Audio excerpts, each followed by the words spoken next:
नमस्कार, मी Indrayani Redekar. News Marathi 24/7 चॅनेलच्या health मंत्रा या कार्यक्रमामध्ये आपल्या सर्वांचं मी मनस्वी स्वागत करते. या कार्यक्रमामध्ये आपण वेगवेगळ्या विषयातील विशेष तज्ञ येथे आमंत्रित करतो व त्या विषयाचे मार्गदर्शन आपण येथे घेत असतो. आजचा विषय तसा खास आहे, कारण तो एक शरीराचा एक अवयव आहे. पण हा एक अवयव नाही, तर असे 32 अवयव आहेत. तर तो कोणता अवयव बरं? तर तो आहे दात. तर दाताबाबतीत आज आपण बोलत आहोत आणि आज आमंत्रित केलंय कोल्हापूर आयकॉन अवॉर्ड्सने सन्मानित झालेले, तसेच fellow of Indian society of oral implantology, तसेच diplomat of world congress of oral इम्प्लांटोलॉजीचे डॉक्टर आझम मकानदार सर. नमस्कार सर. नमस्कार मॅम. मी डॉक्टर आझम मकानदार. मी कन्सल्टिंग ओरल इम्प्लांटोलॉजिस्ट आहे. गेली 12 वर्ष माझं clinic Makandar dental and implant clinic, station road, Kolhapur इथे आहे.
सर, आपले जे मागचे एपिसोड्स होते, जे खूप हिट झाले आणि लोकांकडून बऱ्याच प्रतिक्रिया आल्या त्या बाबतीत, आणि त्यांच्याकडून असं आलं की आपण एक नवजात बालकांबाबतीत, शिशूंबाबतीत एक विषय घ्यावा, आणि आज तो आपण घेतोय शिशूंबाबतीत विषय, त्यांच्या दातांच्या समस्या.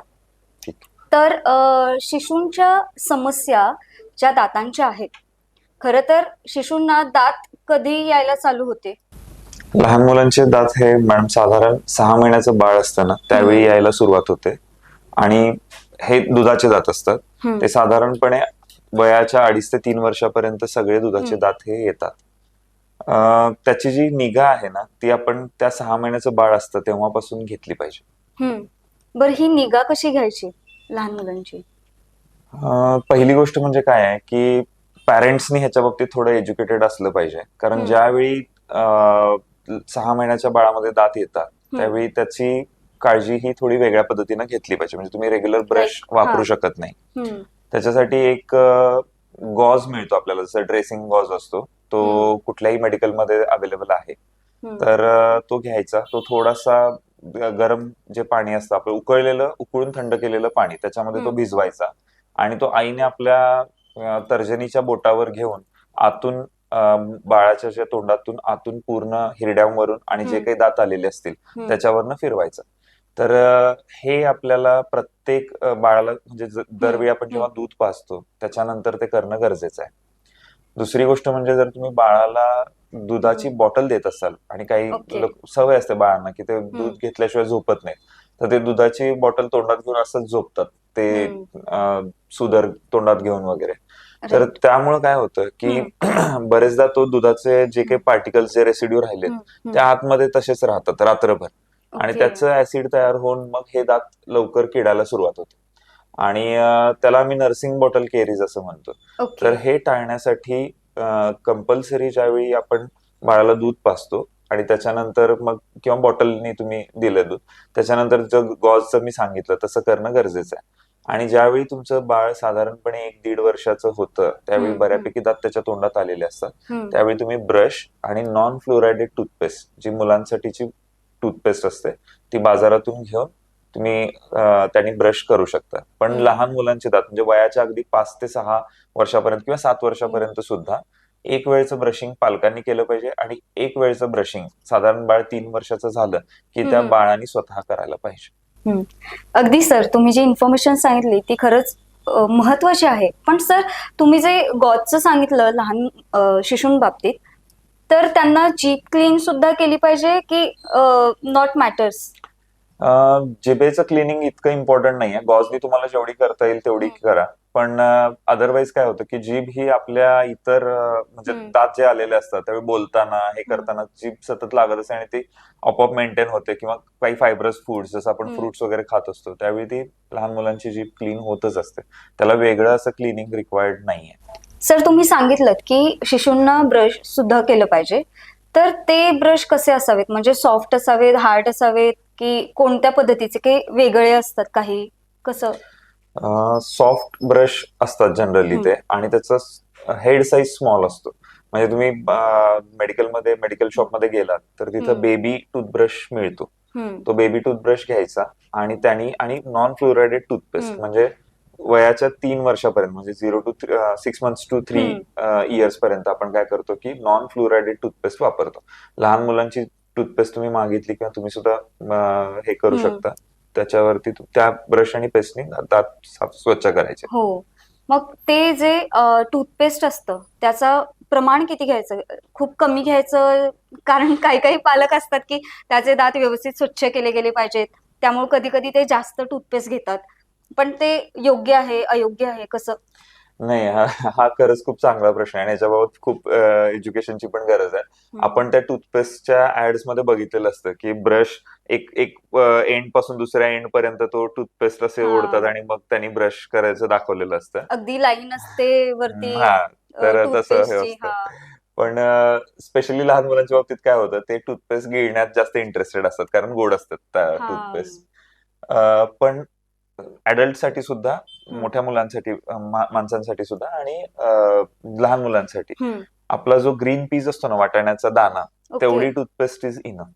आणि हे सायंटिफिकली प्रूव्हन आहे की तेवढी toothpaste is enough for you. तर तुम्ही पण आणि मी तुमच्या माध्यमातून आपले जे दर्शक आहेत त्यांना पण तेच सांगतो की पूर्ण टूथपेस्ट ब्रशभर घेण्याची काहीही गरज नाहीये. तुम्ही वाटाण्याच्या दाना एवढा जो साईज असतो तेवढा घ्या आणि that is more than enough for you to clean. पण ब्रशिंग 2 वेळेला करा आणि काही खाल्ल्यानंतर चूळ भरा. म्हणजे हे लास्ट एपिसोड्स मध्ये पण मी एम्फसाइज केलंय, पण पुन्हा एकदा मी एम्फसाइज करतो की ते सगळ्यात महत्वाचं आहे. ब्रशिंग करणं इज इम्पॉर्टंट. आणि ते जे ब्रश असतात किंवा लेट्स से की खूप वापरलाय, त्याची पण एक लिमिट असेल ना, की ह्या कालावधीपर्यंत तो ब्रश वापरायचा. असं कधी कळतं की हा ब्रश आता फेकून दिला पाहिजे? नाहीतर काही लोक असतात, काही जणांचे ब्रश असे तिरके आडवे वगैरे झालेले असतात, मग ते तसंच वापरतात लहान मुलांसाठी. किंवा तसं झालं तर त्याचा काही उपयोग नाहीये.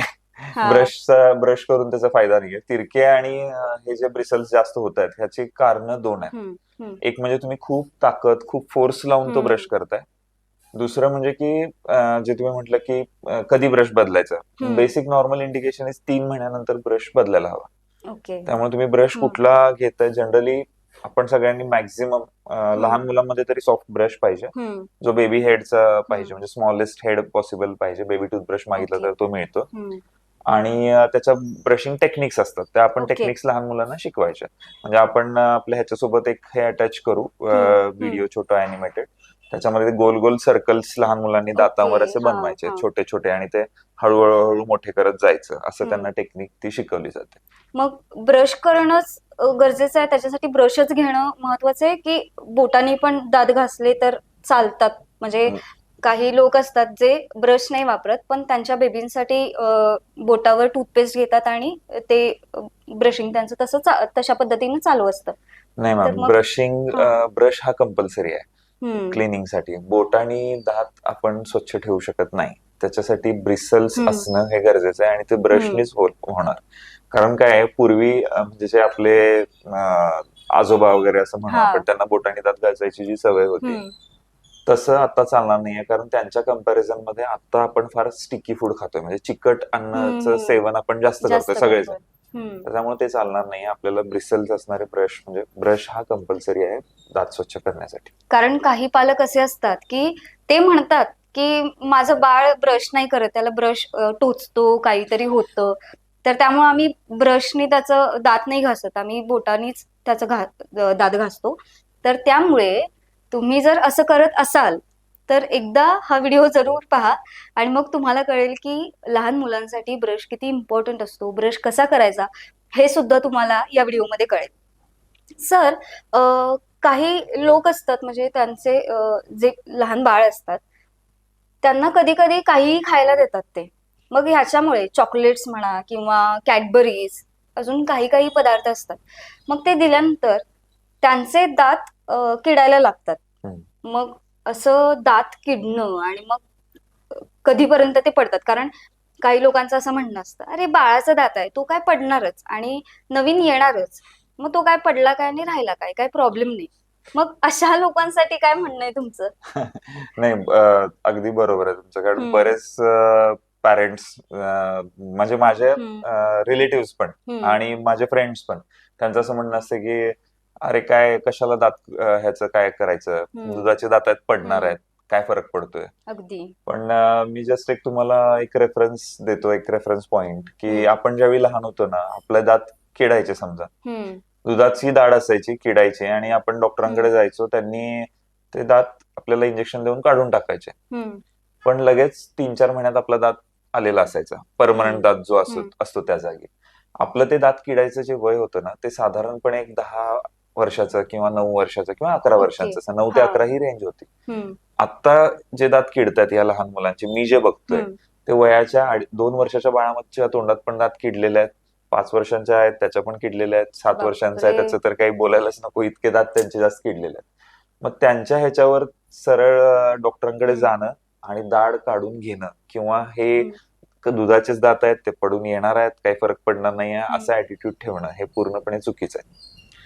कारण हे हम्म. जे दात असतात, पहिला दात हा वयाच्या 6 महिन्यामध्ये येतो, हम्म. जसं आपण हम्म. मेन्शन केलं, आणि साधारणपणे 2.5 ते 3 हम्म. वर्षापर्यंत सगळे दात आलेले असतात. पण ज्यावेळी हे दात येतात, ते दात राहणार आहेत तोंडात किती कालावधीपर्यंत? हम्म. साधारण हम्म. मुलींचं वाढ बघितली आपण तर 11 ते 12 वर्षापर्यंत हे दात हम्म. तिच्या तोंडात राहायला पाहिजे. ओके. मुलांचे जे आहेत ते साधारण 12 ते 13 वर्षाच्या हम्म. कालावधीपर्यंत ते राहतात. बर. पण हे दात तोपर्यंत टिकणं हे फार आवश्यक आहे. कारण काय हम्म. की त्यांना चावून खाण्यासाठी दात रिक्वायर्ड आहेत. अगदी सर. जर आपण ते दात, किडलेले दात आपण काढून घेतले किंवा तुटून राहिले, हम्म. मागच्या दाढा असतील तर त्यांचं खाणं अफेक्ट होईल. हम्म. त्यांचे जर समोरचे दात आहेत, हम्म. आता मी बरेचदा बघतो की नर्सरीमध्ये जायच्या अगोदर प्ले स्कूलमध्ये जात असतात मुलं, आणि त्यांचे समोरचे दात खराब झालेले असतात, 2-3 दात. आता हम्म. ही मुलं ज्यावेळी नर्सरीमध्ये जातात, ही त्यांची स्पीच, बोलण्याची, स्पीच डेव्हलपमेंटची एज आहे, त्यांचे हो. उच्चार व्यवस्थित होण्याची एज आहे ज्यावेळी ते नर्सरीमध्ये जातात. हम्म. म्हणजे nursery to up to senior KG त्यांचे अगदी. उच्चार व्यवस्थित होणं गरजेचं आहे. पण बरेचदा काय होतं की हे दात काढून घेतल्यामुळं, आणि परमनंट दात यायची वेळ झालेली नसते, समोरचे हम्म. परमनंट दात हे येणार आहेत 6व्या किंवा 7व्या वर्षी, ओके. आणि आता त्या बाळाचं वय प्ले स्कूलमध्ये जाणाऱ्या 3.5 वर्ष किंवा हम्म. 4 वर्ष, म्हणजे हा 3 वर्षांचा जो गॅप आहे हम्म. तो आपण कसा भरून काढणार?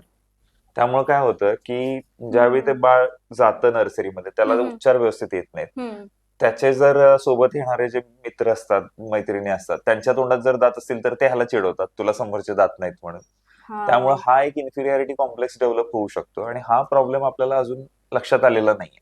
अगदी सर. पण ऍज ह्या सोसायटीमध्ये मी ज्यावेळी बघतो एवढ्या लहान मुलांचे दात किडलेले असतात, त्यावेळी मी नेहमी सल्ला देतो की पहिल्यांदा त्याचे समोरचे दात जे आहेत ते करा, कारण ते स्पीच साठी इम्पॉर्टंट आहेत, त्याच्या ओव्हरऑल डेव्हलपमेंटसाठी इम्पॉर्टंट आहेत.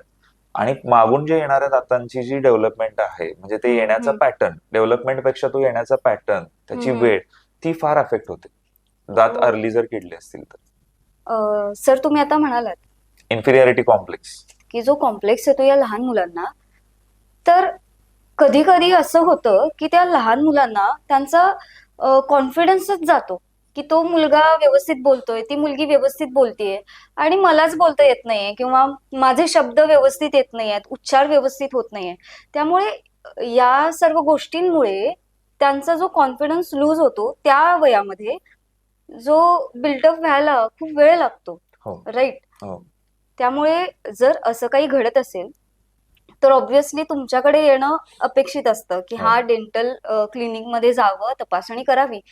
पण काही पालक असे असतात की ते दात पडणारच आहे तर कशाला जायचं, अशा पद्धतीनं त्यांचा एक ऍटिट्यूड असतो. हो त्यामुळे ते मुलांना दवाखान्यात घेऊन जात नाहीत किंवा डेंटल क्लिनिकमध्ये घेऊन जात नाहीत. पण जर क्लिनिकमध्ये घेऊन गेले नाही तर त्यांना पण एक सवय लागत नाही ना की क्लिनिक कसं असतं हो किंवा जर आपण अचानकपणे गेलो तर ते बाळ रडू सुद्धा हो शकतं. हो राईट? हो तर मग तुमचं म्हणणं काय आहे या बाबतीत? बऱ्याच मुलांचं ट्रीटमेंटला म्हणजे डेंटल ट्रीटमेंटला हम्म. कोऑपरेट न करणं त्याच्या मागचं कारण हेच असतं की ते त्या हम्म. एन्व्हायरमेंटशी अडॉप्ट झालेले नाही आहेत किंवा त्या एन्व्हायरमेंटशी त्यांची आपण म्हणतो ना की ते त्या ह्याच्यात त्यांना एक्सपोज झालेले नाही आहेत त्या हम्म. एन्व्हायरमेंटला. हम्म. जेणेकरून काय होतं की आपण आता स्कूलमध्ये जातो, पहिल्या हम्म. दिवशी मूल रडतं, अगदी आठवडाभर रडतं, पण बरोबर. नंतर ते त्या अडॉप्ट होतं त्या स्कूलला. ही सेम गोष्ट ह्याला पण लागू पडते. लहान हम्म. मुलांच्या डेंटल ट्रीटमेंट्समध्ये आणि मोठ्यांच्या डेंटल ट्रीटमेंट्समध्ये फार मोठा फरक, एक मोठा फरक हा आहे हम्म. की सायकोलॉजिकल ऍस्पेक्ट आहे त्याला. ओके. आजचं लहान मूल हे उद्याचं ऍडल्ट आहे. अगदी सर. त्यामुळं आज त्याला कुठल्याही गोष्टीची भीती मनात हम्म. बसायला नको आहे. हम्म. त्याला डेंटल ट्रीटमेंटची भीती मनात बसलेली असेल की ती आयुष्यभर राहते. आणि त्यामुळे बरेच मोठी माणसं सुद्धा, हम्म. ऍडल्ट सुद्धा तुम्ही हम्म. बघितलं हम्म. असेल हम्म. की ते ट्रीटमेंट पोस्टपोन करत राहतात की अरे मला ह्या ट्रीटमेंटची भीती वाटते, नको मला ते हे घालतील तोंडात, ते घालतील, हे नको बरोबर. ते नको. तर हे बेसिकली आपल्या मुलाच्या बाबतीत होऊ नये, कारण हा त्याच्या हेल्थशी निगडीत ती गोष्ट आहे. तर ही आता आपल्या मुलाच्या बाबतीत होऊ नये म्हणून आपण काय केलं पाहिजे, प्रिव्हेंटिव्ह मोडमध्ये, मी जसं नेहमी म्हणतो की आपण हम्म. प्रिव्हेंटिव्ह मोडमध्ये गेलं पाहिजे. अगदी. आपण आपल्या मुलाला घेऊन दरवर्षी डेंटल चेकअपसाठी गेलं पाहिजे. हम्म. तिथल्या एन्व्हायरमेंटची काही करायचं नाही, हम्म. ट्रीटमेंट घेणं गरजेचं नाही आहे त्यावेळी, पण तुम्ही डेंटल बरोबर. ट्रीटमेंट चेकअपला गेलात, त्याला एखादी गोष्ट फ्युचरमध्ये जर त्याची ट्रीटमेंट करायची वेळ आली तर तो लगेच, तो किंवा ती अडॉप्ट होईल, त्याला आपलं अगदी. बाळ त्याला लगेच अडॉप्ट होईल आणि हम्म. मग ते ट्रीटमेंट करून घ्यायला सुद्धा रेडी होईल. बरोबर सर. तर काही लोक असतात की जे आपल्या लहान मुलांना दवाखान्यात न्यायला घाबरतात आणि ते स्वतः घाबरलेले असतात की माझं बाळ तिथे गेल्यानंतर ते खूप रडेल आणि मग ट्रीटमेंट द्यायलाही बघत नाही. पण ते अगदी चुकीचंच आहे असं म्हणायला काही हरकत नाही. कारण त्या बाळाला एक वेगळ्या प्रकारची भीती निर्माण होते आणि त्यानंतर ते बाळ जेव्हा मोठं होतं तेव्हा त्याला तीच भीती असते की मी जरी दवाखान्यात गेलो किंवा डेंटल क्लिनिकमध्ये गेलो तर आता ते माझा दात काढणार आहेत. तर डॉक्टर कधीच पहिल्यांदा दात काढत नाहीत. ते तुमची ट्रीटमेंट करतात, पाहतात की काय चाललंय, कसं आहे दात आणि मग त्यानंतर जे काही तपासणीनंतर ठरतं की त्याचं काय करायचं. हो, सर, तुम्ही आज आमच्या स्टुडिओला आलात आणि आम्हाला इतकी छान इन्फॉर्मेशन तुम्ही शेअर केलीत आणि आमच्या प्रेक्षकांना सुद्धा ती इन्फॉर्मेशन तुम्ही सांगितलीत आणि त्याचं मार्गदर्शन तुम्ही इतक्या छान पद्धतीने केलं. त्याबद्दल न्यूज मराठी 24/7 या चॅनेलतर्फे मी आपले आभार मानते. थँक्यू, धन्यवाद मॅम. तुम्ही मला बोलवलं तुमच्या न्यूज मराठी 24/7 चॅनलला आणि तुमच्या माध्यमातून मला लोकांपर्यंत पोहोचण्याची संधी मिळाली. कारण ह्या बऱ्याच गोष्टी मी माझ्या पेशंट्सना सांगत असतो, त्यांच्या लहान मुलं जी असतात त्यांच्या पालकांना मी सांगतो. पण हा एक मोठा प्लॅटफॉर्म आहे की जिथून आपण बऱ्याच लोकांपर्यंत पोहोचू शकतो. आणि माझ्या शुभेच्छा आहेत तुमच्या या कार्यासाठी. तुम्ही वेगवेगळ्या लोकांना पण आमंत्रित करता, मला पण बोलवलं. खूप खूप आभार. थँक्यू. तर आजचा हा एपिसोड होता लहान मुलांच्या दातांच्या समस्या या बाबतीत. जर तुम्हाला तुमच्या मुलांच्या दातांची काळजीबद्दल काही शंका, निरसन असं असेल तर तुम्ही एकदा मकांदा डेंटल अँड इम्प्लांट क्लिनिकला नक्की भेट द्या आणि तुमच्या मुलांची दातांची तपासणी नक्की करून घ्या. तर खाली दिलेल्या नंबरवर तुम्ही कॉन्टॅक्ट करू शकता आणि त्यांना व्हिजिट देखील देऊ शकता. आपल्या न्यूज मराठी 24/7 चॅनेलच्या हेल्थ मंत्र या कार्यक्रमामध्ये आपण नेक्स्ट एपिसोडमध्ये बघणार आहोत आणखीन एक चांगला विषय. भेटूयात नेक्स्ट एपिसोडमध्ये. धन्यवाद.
सुंदर स्वस्थ दात महत्वाचे आहेत आरोग्यदायी जीवनात. म्हणूनच दातांच्या संपूर्ण आरोग्यासाठी Makandar dental and implant clinic आता नव्या रूपात. फिक्स दात इम्प्लांट द्वारे बसवण्याचा 10 वर्षांपेक्षा जास्त अनुभव, पेशंट फ्रेंडली वातावरण, दातांच्या उपचारांची भीती असणाऱ्या पेशंटसाठी खास सुविधा, वारंवार फेल होणाऱ्या डेंटल ट्रीटमेंटसाठी स्पेशल उपचार, स्माइल डिझाईन सॉफ्टवेअर सुविधेसह कॉस्मेटिक डेंटिस्ट्री, अचूकतेसाठी सर्जिकल मायक्रोस्कोप द्वारे मायक्रो डेंटिस्ट्री, अत्याधुनिक रूट कॅनल सिस्टीम, दात नसलेल्या व्यक्तींना इम्प्लांट पद्धतीचा वापर करून एका दिवसात संपूर्ण दात बसवण्याची सोय. नवरदेव आणि नववधूसाठी special dental treatment package, diabetes मुळे दात गेलेल्या पेशंटसाठी सुद्धा इम्प्लांट ट्रीटमेंटची सोय आता नव्या अत्याधुनिक सुविधांसह सुसज्ज. Makandar multi speciality dental clinic and implant centre, station road, new Shahupuri, Kolhapur.